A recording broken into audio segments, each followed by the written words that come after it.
আসসালামু আলাইকুম ভিউয়ার্স। যারা ভিডিওটা দেখতেছেন তাকে একটা জিনিস দেখানোর জন্য মূলত হচ্ছে আমি ভিডিওটা করতেছি। সেটা হচ্ছে দেখেন এখানে কিন্তু আমি মেশিন লাগাইছি, আবার খানিকটা পানিও আছে ওখানে পুকুরের ভিতর, আবার মাছও মরে রয়েছে। এই তিনটে জিনিস নিয়ে কথা করার জন্য শুধু এই ভিডিওটা করতেছি। এই জায়গা, এই যে দেখতেছেন যে মেশিন লাগানো আছে, মূলত ভাই আমি এই মেশিনটা দিয়ে পুরো পুকুরটা সেচছি। পুরো পুকুর সেচার পরে আমার নতুন একটা অভিজ্ঞতা হলো কি, আমি চাইছিলাম না গ্যাস ট্যাবলেট করবো না, যার জন্য আমি পুকুরটা সেচছি। এটা 6 শতাংশের মতো একটা জায়গা, নতুন করে আবার ডিম ফেলবো আমি, তো তার জন্যই চেঁচা পানি চেঁচার পর দেখি এটা অভিজ্ঞতা, এই পুকুরটা গত বছর কাটানো হয়েছে। তো গত বছর কাটানোর পরেও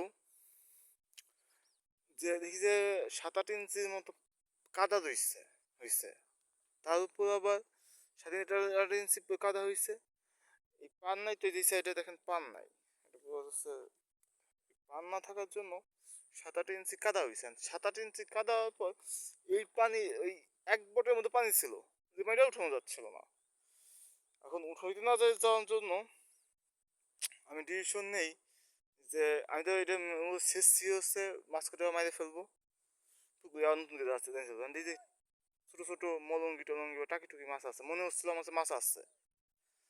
আর সবাই করছে না, এই যেন কোনো কিছু নাই, খালি খালি তুই টাকা খরচ শেষ যখন, তখন আর গ্যাস ট্যাবলেট খাওয়া দরকার, তুই ডিম ফেলাই দেয়, ও দুই আটাই কিছু হইবেন না।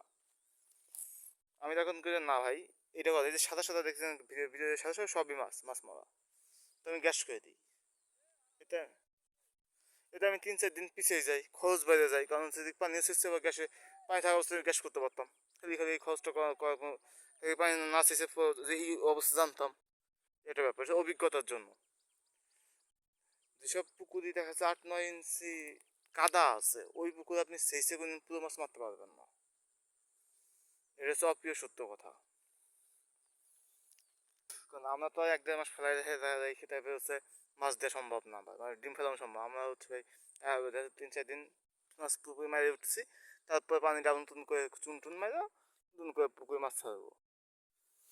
এখন গেলে হচ্ছে ব্যাপারটা হচ্ছে এটা, তাই দেখতেছেন যে আমার ডবল খরচ হইলো, কিন্তু একটা সুবিধা হইলো কি, এই যে পোনা করে মারছি, গ্যাস ট্যাবলেটটা মারছি, যে টাকি সাদা সাদা সব বিদ্যুৎ টাকি, তেজে টাকি টাকি টাকি মাছগুলো মরে গেছে। এখন এর ভিতরে কিছুই নাই। আমার 15 দিন পিছাই গেছে, কিন্তু আমার ডিমে মানে ডিম ফেলবো যখন, আমার সিকিউরিটি হয়ে গেল। আমি কুতন ভাই, আপনি কি ডিম ফেলেন ভাই? আমার এটা হচ্ছে মূলত হচ্ছে এই যে আসলে সবই পুকুর, এই যে কলা গাছ আছে সব মূলত পুকুর। ঝোপঝাড় দেখলেও দেখতেছেন, কারণ হচ্ছে আমরা এই প্রকৃতিতে মাছ চাষ করি ভাই, পুরো একদম ফ্রেশ করে কাজ করি না। পয়সা করবো না, একটা ভিডিও দেখবেন অবশ্যই, পয়সা করতেছি, পয়সা ফেলতেছি, কিন্তু এত পানির মতো করে ফেলবার না। আমরা এই ময়লা আবর্জনা থাকবে কি, গাছপালা কিছু পয়সা করে ঘাস ঘুষ পয়সা করে দেবো না, বড় গাছ থাকবে। তো এই যে এই পুকুরে এখন যেটা করছিলাম, গ্যাস ট্যাবলেট করছি, আমি তো আমার 10 দিন পিছিয়ে পেয়ে গেলাম, কারণ আমার গেছে 2 দিন। এর ভিতরে আর হয়তো অনেকে আপনার এই জিনিসটা করে, গ্যাস করার পরে যে মাস্কটা উঠে ফেলতে হবে। এখন আমি কব যে না ভাই, আপনার এই মাছটা উঠেন না, কারণ হচ্ছে এই তো অল্প মাছ, দেখা যায় 2-3 কেজি মাছ হবে না।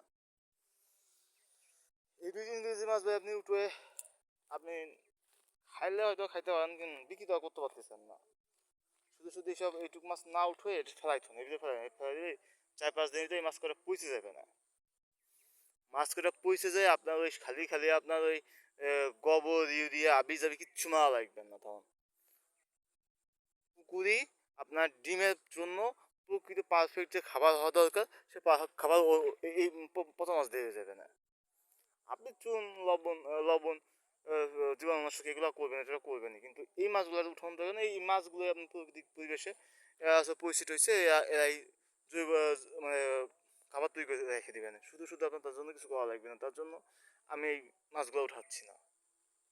এটা আমার অভিজ্ঞতা। 2-4 কেজি মাছই দেখুন, আপনার ভিডিওগুলো দেখেন, ভিডিওগুলো দেখে বুঝবেন যে ভাই কী পরিমাণে ভাই, মানে পুরো মনে করেন যে পারফেক্ট পুকুর প্রস্তুত হয়ে থাকবে না। ডিম আনবেন, সেদিন যদি নাও খাবার দেন সমস্যা নেই, ওটা খেয়ে ওরা বেঁচে থাকবে না। ওই সন্ধ্যা হয়ে গেছে, আজকে হচ্ছে 10 রোজা, ইফতারের টাইম। আর বেশি কথা বলবো না। আর অনেকগুলো কথা বলার ছিল, বাট এখন এত কথা বলার আর মনে হয় 15-20 মিনিট আছে ইফতারের জন্য টাইম, ইফতারের জন্য।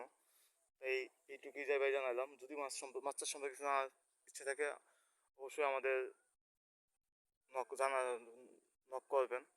যতটুকু জানা আছে বোঝা আছে আপনাকে জানার চেষ্টা করবো। আল্লাহ হাফেজ।